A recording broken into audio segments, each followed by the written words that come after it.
Le mouvement rectiligne. Voyageur et train. Un voyageur arrive sur le quai de la gare à l'instant où son train démarre. Le voyageur qui se trouve à une distance d égale 20 mètres de la dernière portière du dernier wagon. Il court à la vitesse constante, v' égale 6 mètres seconde moins 1. Le train est animé d'un mouvement rectiligne d'accélération constante, a égale 1 mètre seconde moins 1. A égale 1 mètre seconde moins 2. Vous avez ici un schéma illustrant les différentes phases du mouvement. C'est la dernière portière, donc celle-ci c'est la dernière portière. L'origine du repère espace, ça sera O, l'origine O. Il est situé sur la dernière portière du dernier wagon. Donc le repère OI pour étudier ce mouvement. La distance séparant le voyageur qui se trouve dans cette position de cette portière est égale à D. D égale 20 mètres. Vous voyez ici la distance séparant la dernière portière du voyageur. Le mouvement du voyageur. Le voyageur se déplace à une vitesse constante. Donc vous voyez ici, la vitesse est constante et v' égale 6 mètres seconde moins 1. La trajectoire est rectiligne, la vitesse est constante, le mouvement sera bien sûr un mouvement rectiligne uniforme. Donc vous avez ici un mouvement rectiligne uniforme pour le voyageur. Un mouvement rectiligne uniforme. Pour le train, il est animé d'un mouvement rectiligne d'accélération constante. L'accélération est constante et A égale 1 mètre seconde moins 2. L'accélération étant constante, le mouvement rectiligne, donc il sera rectiligne, un mouvement rectiligne uniformément varié. Donc on peut lui appliquer les différentes lois du mouvement rectiligne uniformément varié. On vous demande d'écrire l'équation horaire du mouvement du train. Le mouvement du train étant un mouvement rectiligne uniformément varié, on lui applique l'équation horaire x égale 1 demi de at carré plus v0t plus x0. v0 c'est la vitesse initiale du train. Donc le train part du repos, donc v0 égale à 0. On va choisir comme origine du repère espace la dernière portière du dernier wagon. Donc à l'instant t égale 0, le train se trouve au point O. Donc x0 égale à 0. Donc ce qui nous donne comme équation x égale 1 demi de a étant égal à 1, a égale à 1.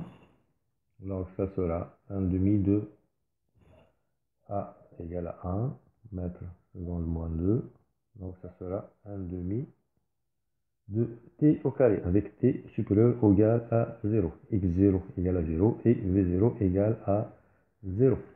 Qu'est-ce qu'on nous demande ensuite? Écrire l'équation horaire x' de t du mouvement du voyageur. Le mouvement du voyageur étant un mouvement rectiligne uniforme avec une vitesse constante. Donc mouvement rectiligne uniforme. Donc c'est un mouvement rectiligne uniforme. L'équation sera x' de t égale v' de t plus x0. C'est l'équation horaire du mouvement rectiligne uniforme avec v' égale 6 mètres seconde moins 1. À l'instant t égale à 0. À l'instant t égale à 0, le voyageur se trouve à la distance d, donc à gauche de l'origine d'une distance d égale à 20 mètres. Donc son abscisse sera égale à moins 20. Donc x'0 égale moins 20 mètres. Ce qui nous donne l'équation x' de t égale 6t moins 20 avec t supérieur ou égal à 0. Le voyageur pourra-t-il rattraper le train dans cette question? Est-ce que dans ces conditions le voyageur pourra rattraper le train? La réponse doit être justifiée par le calcul.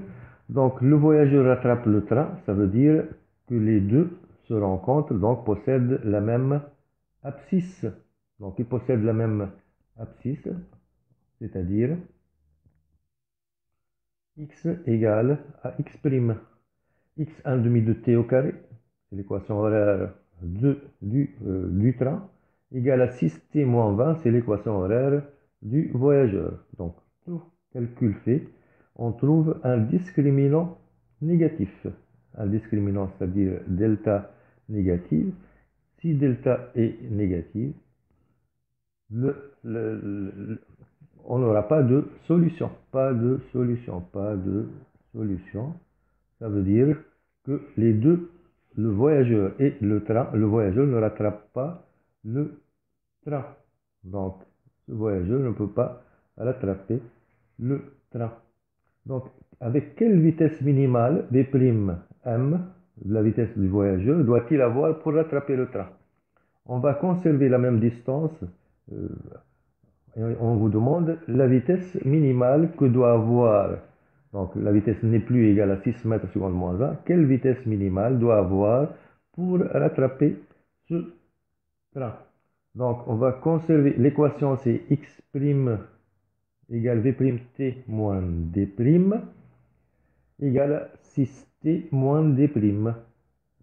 Donc moins d', x égale à x', on aura 0,5t au carré, c'est l'équation du train, égale à 6t moins d'. Ici, on va déterminer la distance minimale que doit avoir le voyageur.